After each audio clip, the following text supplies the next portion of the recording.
굿모닝. 우리나라도 이제 날씨가 많이 서늘해졌다고 들었습니다. 예. 밴쿠버는 뭐 오늘도 날씨가 되게 좋습니다. 예. 정말 전 세계에서 여름 날씨가 이렇게 좋은 곳이 별로 없을 것 같은데, 겨울에 뭐 비가 많이 와서 뭐 어쩌다 저쩌다 그러는데요. 뭐 제가 볼 때는 비도 그렇게 뭐 억세게 내리지 않아서 밴쿠버 날씨에 관해서는 정말 살만합니다. 세계적입니다. 네. 아니, 그리고 정말 밴쿠버는 깨끗한 것 같아요. 길도 보세요. 보면 여기가 이제 비도 많이 오고 그래서 그런지 도시 자체가 굉장히 깨끗합니다. 자동차도 뭐 여름에는요 뭐 세차할 일이 없습니다. 네. 옷도 뭐 며칠 동안 입어도 뭐 크게 더러워진다거나 뭐 그런 것도 잘 모르겠고요. 우선 땀이 별로 안 나니까. 네. 그늘에 들어가면은 뭐 한여름에도 시원하거든요. 덥지 않거든요. 동네 한 바퀴가 최고인 것 같아요. 이런 데는 참 정성스럽게 사람들이 여유가 있나 보다. 정 가꾸는 거 절대 쉬운 일 아니거든요. 정성이 없으면 이게 이렇게 안 됩니다. 정성은 곧 여유잖아요. 저런 거 다 생화잖아요. 그러니까 이렇게 아기자기하게 이게 이렇게 만들어 놓는 것도 다 마음에 여유가 있어야 이게 가능한 거거든요.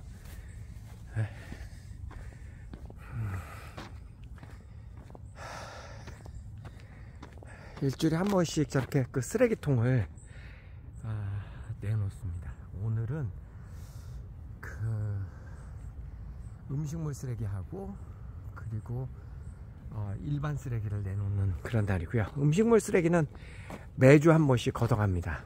그리고 재활용 쓰레기하고 일반 쓰레기는 격주로 그렇게 가져갑니다. 이거는 이제 동네 우체통이에요. 집집마다 하나씩 다 이렇게 번호마다 있고요. 그리고 여기는 이제 짐이 조금 큰 거, 택배 같은 거, 이게 들어가는 것들은 이 안에다 넣고 그 다음에 열쇠를 이런 데다 넣어 놓습니다. 열쇠로 여기를 이제 따는 거죠. 그런 거고, 여기는 이제 우편물을 보낼 때 여기다가 씁니다. 요즘 뭐 잘 아시는 대로 우편물 잘 안 하죠. 이메일로 많이 하고. 근데 여기 택배도 있잖아요. 그 프라임 서비스라고 하는 게 있는데, 아마존 프라임 멤버십이 1년에 요즘 좀 올라왔고 10만원 좀 더 되는 것 같더라고요.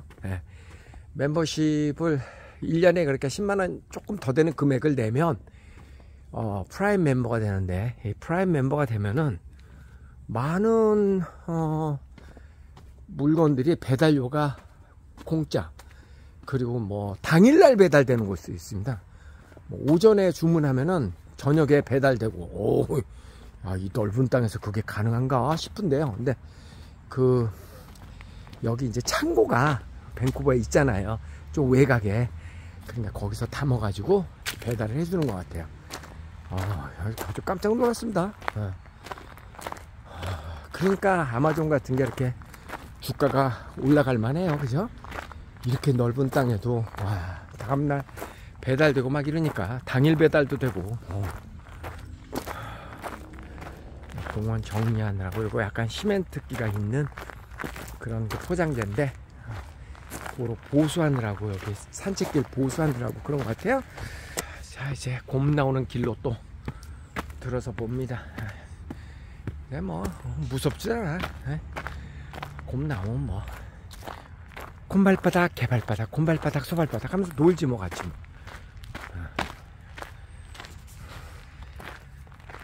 어제는 좀 낮 시간에 왔는데 오늘은 좀 이른 시간에 왔습니다. 지금 6시 한 50분쯤 됐습니다. 햇살이 조금 덜 비치네요. 아무래도 이른 시간이다 보니까. 자, 오늘도 이 녀석을 한번 만나보기를 기대하는데, 이 곰 녀석을 내가 오늘 만날 수 있을까? 만나면 호루라기 불어야지.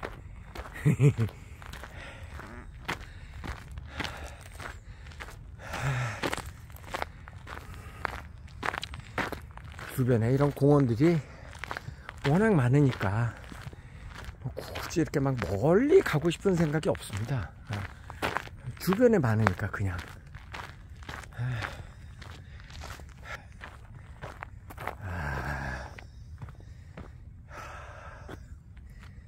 멋지다.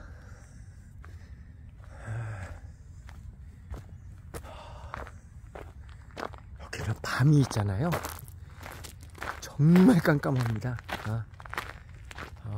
소도시들은 집들도 많지 않은 데다가 우리나라 아파트는 밤에도 환하잖아요. 사실 그 주변이. 가끔 뭐 경찰차도 지나가고 앰뷸런스도 지나가고 뭐 술 취한 사람 목소리도 들리고. 근데 요즘 여기는 진짜 조용합니다. 해 떨어지면 뭐 갈 데도 없어요. 주택가는. 아니 그게 제일 좀 큰 것 같아. 우리는 24시간 뭐를 다 할 수 있잖아요. 쇼핑도 할 수 있고 머리도 자를 수 있고 찜질방도 갈 수 있고 다 할 수 있는데 여기는 정말 밤에는 잘 거밖에 할 게 없어. 일찍 자잖아요. 밴쿠버 사람들은. 토론토하고 3시간 차이가 나니까. 여기는 또 이제 토론토가 정치, 경제, 문화 모든 거의 중심이다 보니 새벽 좀 일찍 또 하루가 시작이 됩니다. 밴쿠버는.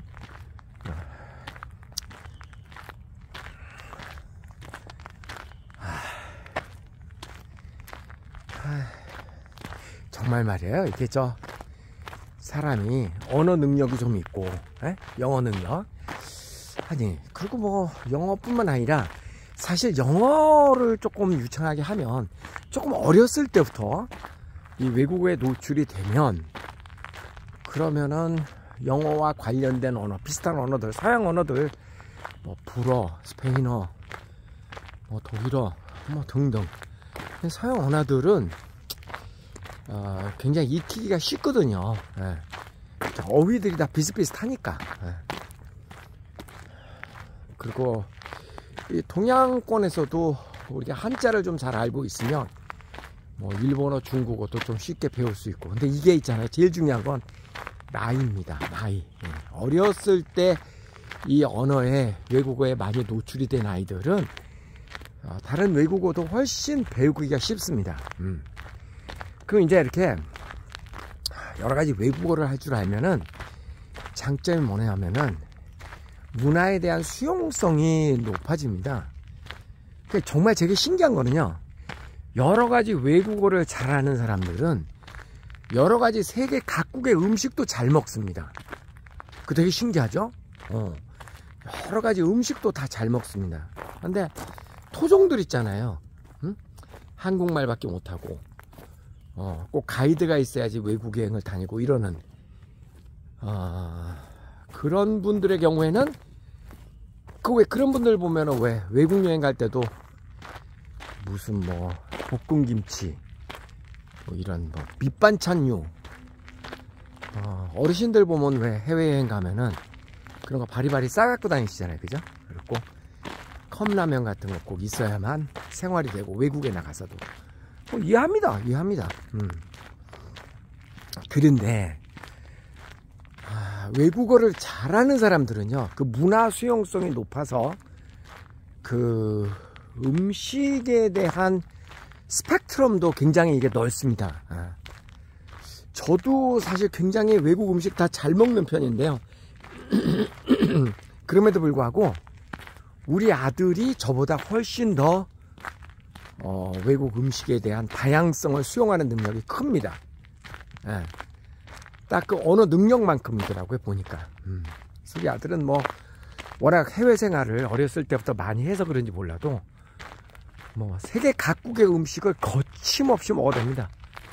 저는 사실 향이 좀 강한 음식은 뭐 썩히 좋아하는 타입은 아니거든요. 뭐 먹을 수는 있어도 즐겨 할 정도는 아닌데 근데 우리 아들은 잘하더라고요. 음식을 잘 먹는다. 세계 각국의 음식을 잘 먹는다는 얘기는 또 달리 얘기하면은 그만큼 다양한 생각을 포용할 수 있는 사고의 유연성과 그런 문화에 대한 포용성이 크다라는 얘기입니다. 이게 되게 중요한 이야기인데요.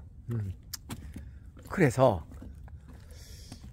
내가 언어를 하고 또 그렇게 세계의 다양한 문화를 수용할 수 있는 능력이 있다면, 그럼 이제 그 다음에는 어떤 현상이 생기냐면요, 세계 각국 어디를 가도 나의 직업을 찾을 수 있고, 그리고 그런 직업, 그러니까 세계적으로 월드와이드한 인터내셔널한 그런 직업을 가질 수 있죠. 세계적으로 통용되는 그런 직업. 또 그런 직업을 갖고 있다 보면은 뭐 전 세계 어디를 가서도 또 살 수 있는 거잖아요. 그러니까 여기에서도 좀 살아보고 저기에서도 좀 살아보고, 우리 버스 타고 다닐 때 그만큼 비행기를 타고 다니고. 사실 저는요, 그렇죠, 제 나이 또래의 사람치고는 그래도 다양한 나라에 여행도 다니고 살아도 보고, 그렇긴 하지만 그래도 사람이 욕심이 좀 있어서인지, 내가 조금 더 일찍 조금 더 다양한 문화권에 대한 그런 포용력이 있고 언어 능력이 있고 또 직업도 좀 전 세계적으로 통용될 수 있는 그런 직업을 가졌더라면은 내 인생이 조금 더 지금보다 화려해졌을 수도 있었을지도 모른다. 가정법 과거 완료가? 네. 그런 생각이 들어요. 물론 욕심이죠. 지금도 사실 만족합니다. 그래서 그런 생각을 한 거예요. 저도 우리 아들 딸은 나보다는 조금 더 세상을 일찍 눈을 뜨고 언어로부터 조금 더 자유로워지고. 귀엽다. 무슨 누가 이렇게 창조적으로 생각을 해냈을까? 올빼미 같네, 그죠?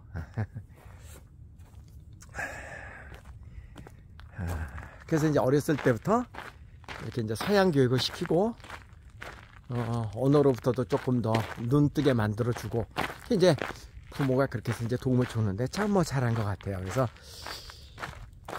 생각해 보세요. 저는 지금 이렇게 한국, 캐나다, 미국 왔다 갔다 하면서 살고 있는데, 사실 유럽 사람이나 뭐 이렇게 좀 많이 개방된 사고방식을 가졌던 그런 사람들은 우리보다 훨씬 더 일찍부터 전 세계를 내 집처럼 드나들면서 사업 영역도 그렇고 그렇게 살아왔잖아요. 그죠? 뭐 우리나라에 뭐 맥도날드 같은 기업 보세요. 전 세계에 다 나가 있고, 스타벅스 이런 거 전 세계적인 그런 기업이잖아요. 근데 우리나라도 이제 점점 그렇게 되고 있는데, 그런 세계적인 기업들을 관리하고 거기 그 중심에 있는 인물들, 그런 인물들은 다 해외파일 수밖에 없죠. 일단 뭐 언어로부터 자유로우니까, 그죠? 저는 오늘도 그 뉴스 이렇게 더 보니까 이재용 삼성전자 부회장이 빌 게이츠하고 무슨 가난한 나라에 뭐 집 짓는 거? 뭐 하여간 뭐 그런 기사 비슷한 게 나왔더라고요. 참 삼성 가문도 대단하다라고 느꼈던 게요. 여러분, 그 절대 쉬운 거 아닙니다. 먹고 살 만한 집안에서 자식 교육 잘 시키는 거 그거 쉽지 않아요. 그거 쉽지 않다고. 내 맘대로 되는 거 아니거든요. 근데 그 대삼성 가문에서 3대째잖아요. 이병철, 그 다음에 이제 이렇게 내려오면서 이재용이 삼성 3대째인데 3대째까지 그 가문이 대물림을 잘하고 있다라는 것은 좀 훌륭한 가문이다라고 생각이 됩니다. 근데 이재용 그 삼성전자 부회장이 당연히 저보다 영어를 잘할 겁니다. 왜냐면 해외에서 공부를 했으니까. 저보다는 해외에서 공부한 경력이 기니까. 전 대학교 때부터 대학원을 간 거잖아요. 그죠?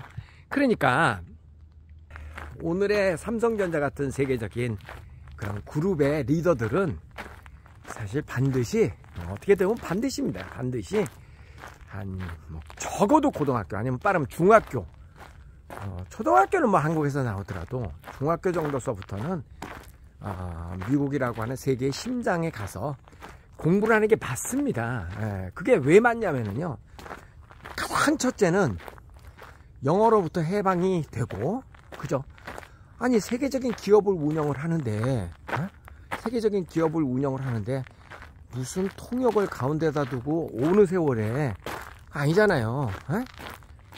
그러니까 그 언어 능력도 좀 탁월하고, 그리고 또 세계적인 그런 그 세계관을 가지려면, 그죠?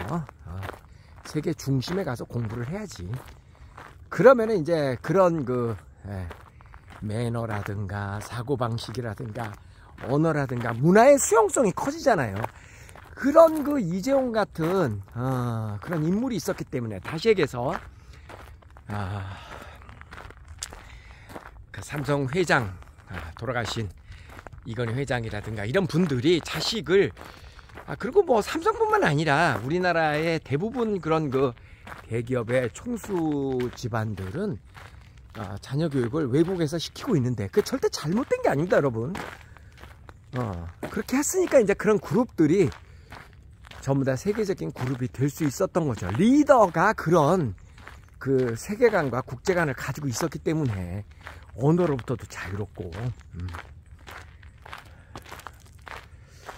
사실 어떤 면에서는 우리나라를 이끌어주는 최고 책임자인 대통령 같은 분들도 사실은 어렸을 때 조금 해외에서 생활도 좀 해보고 영어로부터도 좀 자유롭고, 그런 분들이 되면 우리나라의 국제적인 위상이라든가 이런 걸 훨씬 더 끌어올리는데 도움이 많이 될 겁니다. 분명한 것은. 너무나 그 국수주의적인, 우리 것이 최고야, 배타적이고 우리 것만 챙기고, 이게 표 끌어들이는 데는 분명히 도움이 되겠지만 사실 옳은 생각은 아니거든요. 지금 뭐 니 거 내 거가 어디 있습니까, 요즘 같은 세상에. 뭐 현대자동차 뜯어보면 그게 뭐 부속이 그게 메이드 인 코리아가 뭐 몇 %나 되겠어요. 이름만 현대지. 아이폰도 그렇고, 지금은 뭐 옷도 그렇고, 디자인은 뭐 한국에서 하고 만든 거는 방글라데시에서 만들고, 뭐 실은 뭐 어디 저 인도네시아에서 갖다 쓰고, 다 그런 거 아니에요? 근데 여기에서 지금 촌스럽게 뭐 우리 것이 최고야, 뭐 이거는 진짜 아니잖아요, 그죠? 그러니까 조금 더 넓은 세계관을 가지고 넓은 세상을 보고, 그러면 할 것도 되게 많고 생각도 넓어지고 조금 너그러워지고, 그러니까 이게 경쟁이 치열한 거는 우리끼리 좁은 땅덩에서 우리끼리 싸우니까 경쟁이 치열한 거거든요. 조금 넓은 세상을 보면 할 게 참 많은데, 밴쿠버에 캐나다에 이민 오시는 분들도 그렇더라고요. 물론 이민을 제일 쉽게 하는 방법은 뭐 경제적으로 풍요로우면 뭐 미국이든 캐나다든 어떤 방법으로든 쉽게 이민 오는 방법이 있긴 있죠. 그러나 또 역시 대다수의 분들 이렇게 보면은요, 어떤 그 목표가 뚜렷할 때 나는 어떻게 해서라도 하고야 말 거야, 그런 그 간절함이 있을 때는요 되더라고요. 물론 그 이민하는 과정에서 고생은 좀 더 많이 하죠. 그러니까 이런 겁니다. 우리 부모님이 나의 앞길을 잘 이렇게 인도를 해 주셨으면, 우리 세대에서 나는 그러니까 조금 더 영어로부터 자유롭고 또 경제력이 있고, 그럼 내 자신이 이제 이민을 할 수 있으면 그 혜택은 내가 보는 게 아닙니다. 그 혜택은 다음 세대인 우리 자녀가 보는 거죠. 그러니까 지금 뭐 30대 40대 되시는 분, 뭐 심지어 20대 후반 이런 분들이 이제 캐나다나 뭐 미국이나 어디로 이민 간다, 뭐 꼭 캐나다 쪽이 아니라도 뭐 호주 뉴질랜드 아니면 동남아라도 어디든지 이렇게 이민을 가서 살면은요, 본인들은 정말 그 시체 말로 개고생합니다. 그렇죠. 뭐 여유롭게 돈이 많고 많이 배우고 영어로부터도 자유롭고, 그렇다면 이민하는 거 어렵지 않지만 대부분의 경우는 그렇지 않잖아요. 그러니까 굉장히 고생을 많이 한다고요. 그 우리 비자 슬레이브라고 그러잖아요. 비자 노예. 그러니까 비자를 받기 위해서 거의 돈도 제대로 못 받으면서 우리나라 열정페이 같은 거죠. 그런 조건으로 일해주고, 그런 분들 미국 캐나다에 뭐 수두룩합니다 사실. 그렇게 갖고 어렵게 비자를 받으면 이제 워킹 비자가 나오면은 그 다음에는 이제 이민을 신청할 수가 있잖아요. 그래서 이민을 신청을 하면 험난한 길이 기다리고 있죠. 그죠? 어디를 간다 세상 사는 건 다 똑같아서 충분한 돈을 가지고 이민을 왔을 때는 그래도 쉽지 않은데, 하물며 돈마저도 충분치 않은 상황에서 어렵게 이민이 되고 나면 가시밭길이죠. 하지만 그 가시밭을 또 잘 견뎌내고 또 한 10년 20년 고생하고 나면 그러면 이제 그 혜택을 자식이 보는 거죠. 자식이. 그런 거 아니겠습니까? 그래서 참 바보들은 조상을 탓하고 왜 우리 부모는 그러지 못했나? 이건 이제 바보들의 생각이고요.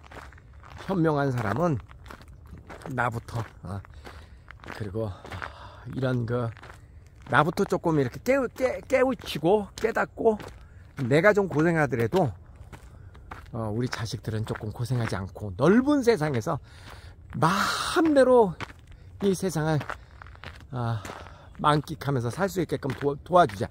부모는 뭐 다 그런 거 아니겠습니까 사실. 그죠? 그런 겁니다.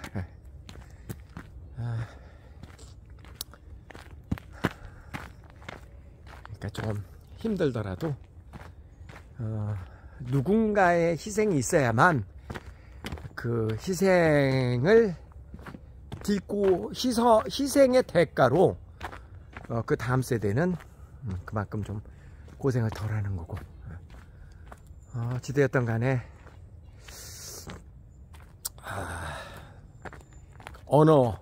언어로부터 자유롭고 사고로부터 조금 개방성을 가지고 있고, 또 그러다 보면 이제 또 체력도 굉장히 중요한 요소인데요. 근데 그게 그렇더라고요. 체력이 먼저냐 생각이 먼저냐, 이게 닭이 먼저냐 달걀이 먼저냐의 순서이지만, 그래도 약간 앞서는 개념은 생각, 즉 사고가 조금 더 앞서는 것 같습니다. 그 얘기 뭐냐면, 내 생각이 바로 쓰고 내가 목표가 생기고 내가 뭐를 한번 해봐야 되겠다, 뭐 뭔가가 이런 각오가 남다르면 그러면 체력도 따라오더라고요. 왜 따라오냐고요? 항상 그래. 여러 번 그런 거 못 느꼈어요. 저도 오늘 거의 잠을 못 잤거든요. 왜냐면 어제 한국에서 어제 저녁에 이제 미국 팀이 출발을 했습니다. 그래서 조금 있으면 이제 여기 미국에 이제 도착을 하거든요. 저도 이제 부모를 대신하는 관리자니까 걱정이 되죠. 그래서 오늘 또 긴장하면서 또 아이들을 맞이할 준비를 해야 되기 때문에 또 오늘 또 긴장 상태입니다. 그리고 이제 캐나다 팀들도 지금 아이들이 이제 도착한 지 얼마 안 돼서 아직까지 긴장의 끈을 놓칠 수 없고, 그러니까 다시 얘기해서 내가 할 일이 있고 꼭 해야 되는 일이 있으면 사람이 긴장이 되잖아요. 긴장이 되면 제일 먼저 뭐를 해요? 체력 관리를 우선하게 됩니다. 그거 누구나 당연한 거 아니에요? 네. 내가 목표가 있고 확실하게 해야 될 일이 있고 뭐가 있고 그러면은 그 다음 어떻게 해야 돼요? 네. 쓰러지면 안 되니까 정신을 바짝 차려야 되니까 체력 관리를 하게 되죠. 이게 정말 중요한 겁니다, 여러분. 여러분이 목표가 생기면 체력도 비실비실하던 사람도 자기 체력 관리를 하게 됩니다. 그러면 그러니까 저 같은 경우도 제가 몸무게가 46kg여서 대학교 때, 지금은 73kg 정도가 됩니다만은, 오히려 나이가 점점 들어가면서 더 건강해졌거든요, 저는요. 근데 더 건강해진 가장 큰 이유는 뭐냐면, 나이가 점점 들어가면서 나에게 주어진 책임감이 점점 더 커지고 있기 때문에 그 책임감을 감당하기 위해서는 어쩔 수 없이 내가 쓰러지면 안 된다. 그런 어떤 각오 때문에 이렇게 자기 관리를 하게 되더라고요. 여러분 그렇잖아요. 여러분 만약에 우리에게 자식이 없다면 나에게 직장이 없다면 내가 해야 될 일이 없다면 아침에 일어나고 나는 뭐를 해야 된다 내가 쓰러지면 안 된다. 우리에게 걱정거리가 없다면 해야 되는 의무적으로 해야 되는 그런 게 없다면 우리 관리가 될까요? 우리 자신이? 나는 안 될 거라고 해 한 표. 그러니까 우리가 이렇게 매일매일 고단한 하루하루를 살면서도 그러면서도 우리의 삶을 지탱할 수 있는 그 원동력은 결국은 우리에게 주어진 책임감이죠. 다시 얘기해서 우리에게 할 일이 뭔가가 있다면 그럼 정신이 바짝 차려지고 그러면 몸 관리도 되고 그런다는 얘기입니다. 그러니까 자 그러면 이제 난 별 할 일이 없어 그러신 분들은 어떻게 해야 돼요? 할 일을 찾아야지. 누가 뭐 옛다 할 일이다 그러고 주나? 할 일을 스스로 찾고 목표를 스스로 설정하는 거죠. 그죠? 그러면 사는 게 되게 재밌어집니다. 이제 목표가 있으니까 또 목표를 향해서 오늘 하루도 또 일어나서 꼼지락꼼지락 뭘 해야 되고 그 재밌어지죠. 세상 사는 게 다 그런 겁니다.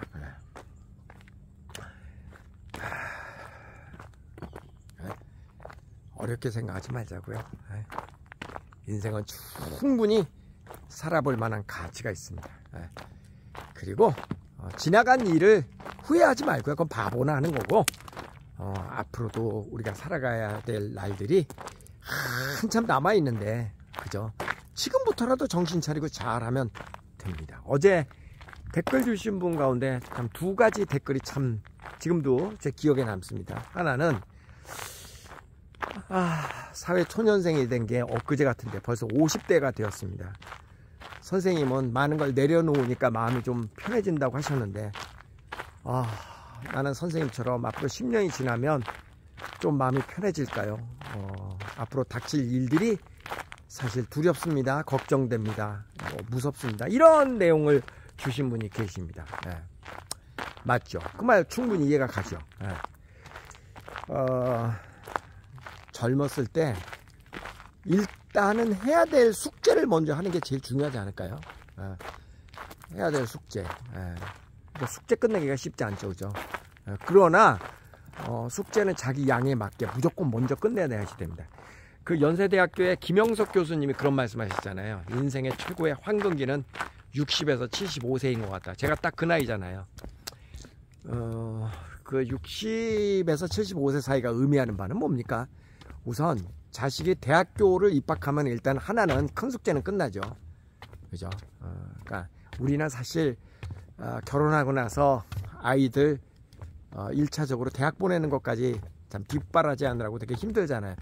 그 다음에 이제 뭐 대학을 가면 20이 넘어가고 성인이 되고 아이들 스스로가 그리고 뭐 결혼까지 책임을 져주면 더 좋겠지만 뭐 설령 거기까지는 아니라도 일단 미성년자는 벗어나는 20살 나이가 되는 대학교까지만 보내고 나도 만약에 대학교까지 보내는 과정에서 아이들에게 충분하게 정신교육도 시키고 독립적으로 살 수 있게 그런 환경을 만들어 주었다면 그렇다면 이제 부모는 한숨 돌리고 조금 여유가 생기겠죠. 그죠?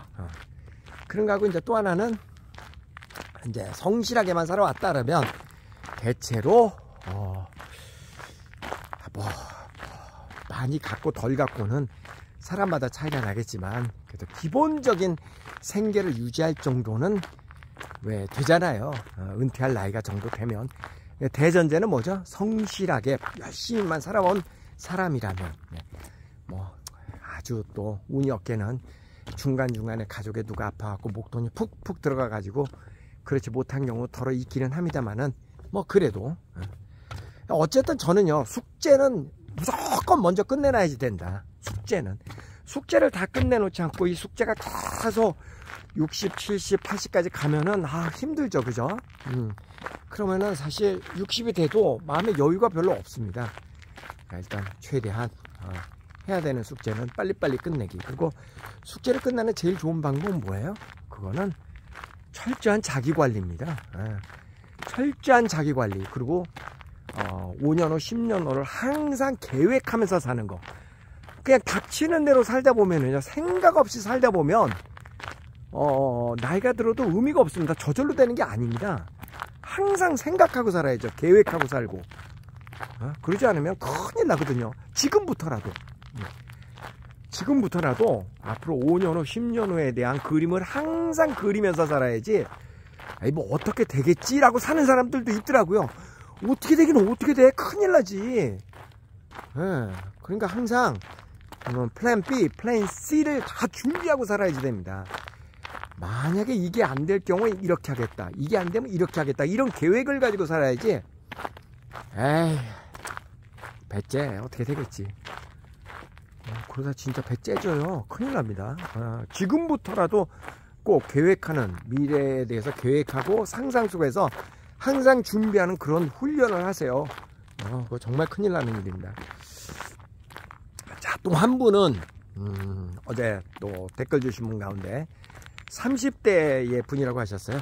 선생님 방송을 이렇게 함께하는 이유는 의외로 가족이나 친지들 정도를 제외하고서 50대 이상의 어르신들의 이야기를 들을 기회가 별로 없습니다. 그런데 가까운 우리 부모나 친척들은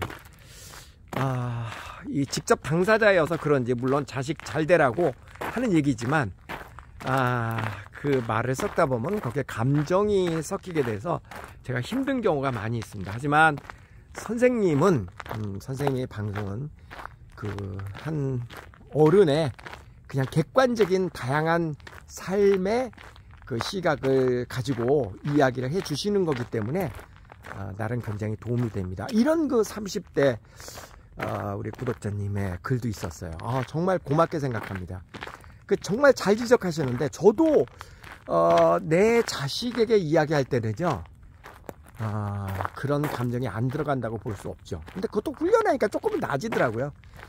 저는 계속 마음속으로 이야기하죠. 그래, 이 자식을 이제 내 자식이 아니다. 그 얘기 뭐냐면 조금 이렇게 거리를 두려고, 그 좋은 방법 중에, 그런 방법 중에 제일 좋은 거 하나가 뭐냐면요, 저는 최대한 우리 아들하고 딸한테 존댓말을 하려고 노력합니다. 특히 카카오톡 보내고 그럴 때 최대한 존댓말로 씁니다. 존댓말을 쓰면 이제 어떤 효과가 있냐면요,